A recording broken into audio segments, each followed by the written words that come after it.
Weapons is my favorite film of recent years, and it may take a whole video to explain why, but today I want to look at the work that inspired the film. The thing is that usually when horror directors are asked about their inspiration, they say, "Oh, I like The Shining." And listen, The Shining is great, I love it, it's amazing, I even read the book. But sometimes I would like to hear about something else, something lesser known. Like me, Cregger talked about his inspirations quite a bit, and I think it's fascinating to look into them. Not only as a fun, interesting thing, but also because it can be useful if you are an artist. It shows how you can take personal experience and combine it with art that you consume to create a new, exciting thing. We'll have to start with the more tragic side of the video. A lot of Weapons is inspired by Cregger's life, who described parts of the film as autobiographical. Zach Cregger. Yeah. Trevor Moore. Hey. How you doing? Good. Zach Cregger was part of Whitest Kids You Know, where he worked closely with his friend Trevor Moore, who tragically died at the age of 41 after falling off a balcony. The process of writing Weapons was a way to deal with the terrible grief, and I think you can really sense it in the film. The feeling of someone you love basically disappearing overnight and wanting them desperately to come back is the driving force of the film. There are also details like the time when the kids disappear being close to the time when Trevor Moore passed away, and the film being released on the anniversary of Trevor's death, which really highlighted this personal connection. As a side note, I would just like to say that The Whitest Kids You Know has some awesome stuff, and if you like sort of crazy, fucked up humor, then please check out Trevor Moore and his work. There's a second big personal element to Weapons. When Alex ends up being a caretaker for his zombified parents, we see closely a real part of Cregger's childhood. Zach Cregger grew up with an alcoholic parent. You live with an alcoholic parent, and there's this inversion of the dynamic. The child can become the caregiver. This foreign substance comes in and it changes everyone's behavior.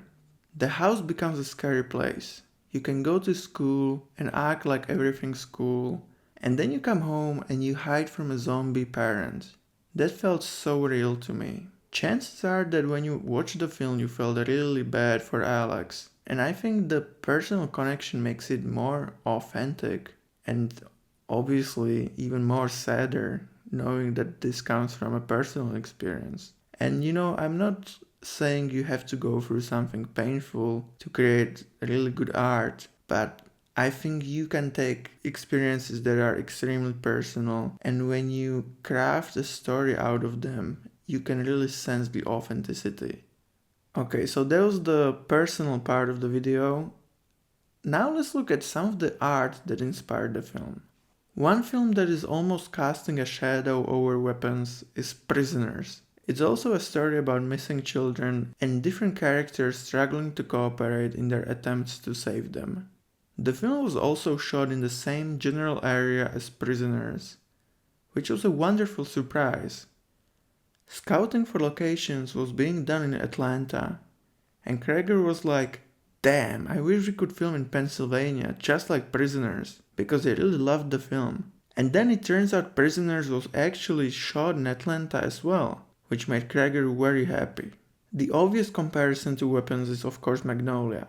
I was a huge fan of Barbarian, and I remember the early news about Weapons when it was simply described as a horror version of Magnolia, and I was like,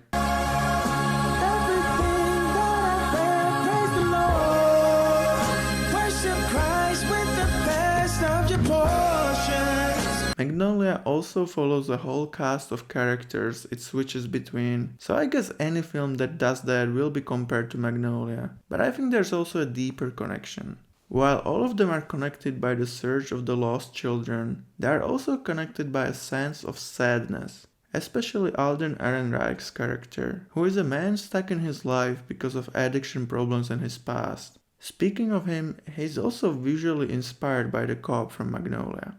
I'm sure you can go much deeper when it comes to comparisons. One that literally just came to my mind is how Magnolia feels like a film about people who have very common human problems that encounter this sort of fantastical once in a lifetime event.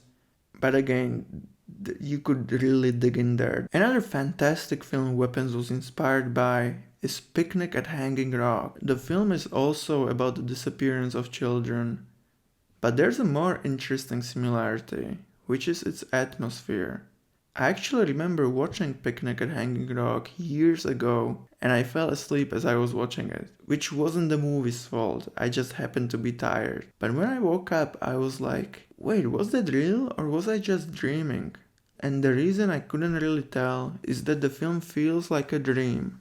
I could be obvious and just say it feels Lynchian, but to be more specific, there's a sense of eeriness and mystery in this film that I think is also present in Weapons, which Zach Cregger intended. Another thing he intended was to weaponize the children, because the film is called Weapons, and for that he used a sequence from The Orphanage, which is a cool horror film, and I don't want to spoil the whole sequence, you can watch it for yourself, but he states that it manages to weaponize the children, and after rewatching the sequence, I can definitely know what he means. Okay, now my favorite part of the video. Cregger mentions the film adaptation of Stephen King's Needful Things, but he wasn't inspired by the film itself, but by the film's trailer, which is amazing.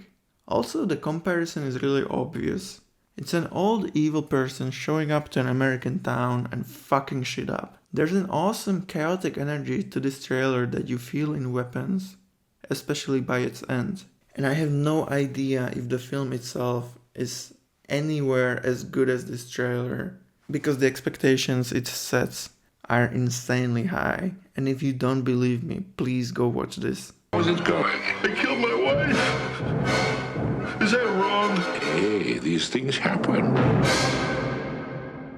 Something I find really interesting is hearing about stuff that scares children. I think as you grow older, it's easier to explain why something is scary. But when you are scared as a kid, it's pure instinct. Something just feels terribly off and you can't explain why. There was a really cool YouTube collaboration a few years ago when creators talked about what used to scare them as kids, which I think is super interesting. Because you can just accidentally see something as a kid on TV and it will be burned into your memory forever. For Zach Cregger, it was this scene from Twin Peaks, Fire Walk With Me, that scared the shit out of him as a kid. Chet, your surprise. Her name is Lil.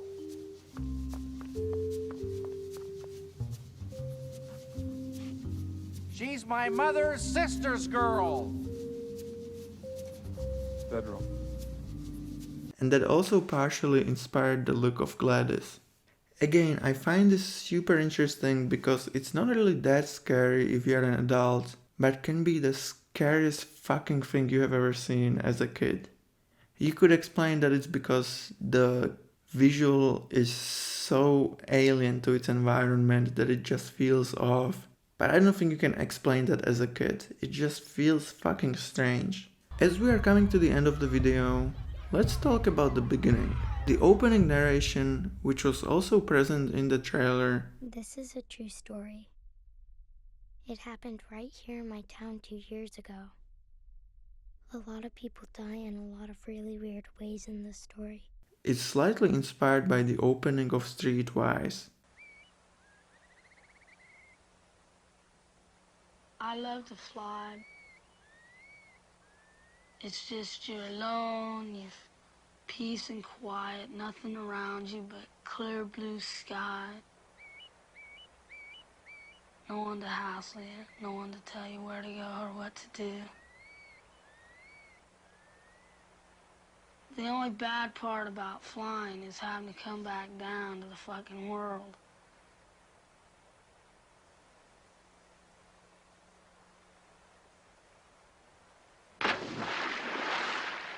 And also the narration in Days of Heaven.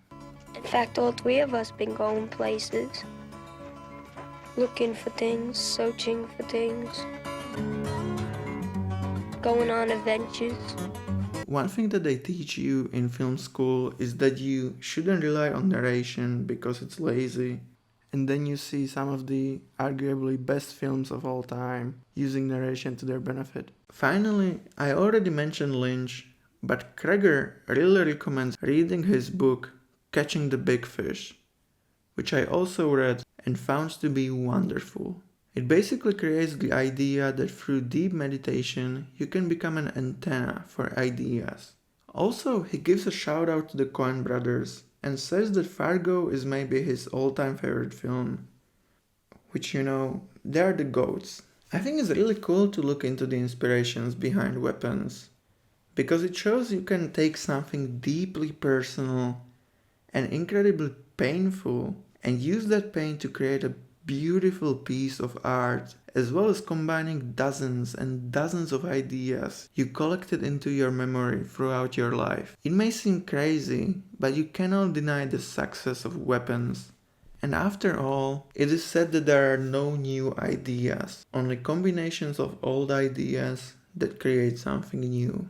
I lift directly from The Shining in this movie. I'm not even ashamed. I mean, it's obvious. It's obvious. And it's a great movie. I'm Trevor Moore. Did you know that it's illegal to say I want to kill the President of the United States of America?